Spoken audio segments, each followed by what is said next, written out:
Il-kandidat nazzjonalista Awċi Joseph Ellis irrifjuta it-talba li jagħmillu s-Segretarju Ġenerali tal-Partit Nazzjonalista Clyde Pooley biex juri l-interess tiegħu fis-siġġu parlamentari li ċeda l-eks deputat nazzjonalista Awċi David Stellini. Fl-aħħar elezzjoni ġenerali Joseph Ellis kien wieħed mill-kandidati nazzjonalisti fuq it-13 distrett. Fuq il-paġna tiegħu ta' Facebook, Ellis ippubblika ittra li fiha għarraf lil Pooley li ma kienx interessat fis-siġġu u li dan għandu jmur għand il-kandidat Awċi Kevin Kutajjar. Is-sibt li għadda, l-Eżekuttiv tal-Partit Nazzjonalista ivvota biex ikun Jean-Pierre Debono li jiġi co-opted fil-Parlament.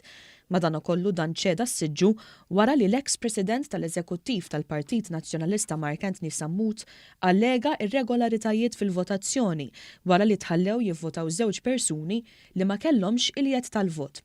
Fl-ittra tiegħu Ellis beda jiżvela li t-talba saritlu permezz ta' telefonata li waslitlu minn Clyde Pooley.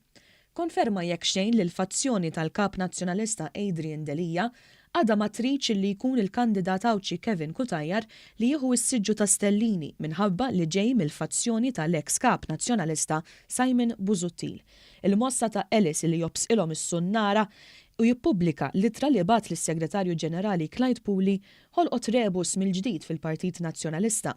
Fost oħrajn id-deputat nazzjonalista Jason Azzopardi sellem l-irġulija ta' Ellis li maċċettax it-talba ta' Pooley u qallu li huwa għajb li hemm min ħalef illi jkompli jkisser. Fl-istess waqt akkuża lil fazzjoni ta' Delija b'suppervja u pika għaliex baqgħet ma tridx taċċetta lil Kutajjar. Id-deċiżjoni ta' Ellis li ma jikkontestax is-siġġu ta' Stellini sabet ukoll l-appoġġ tal-eks żewġ segretarji ġenerali tal-Partit Nazzjonalista Paul Bulge Olivier u Rosette Take, it-tnejn mill-fazzjoni ta' Busuttil.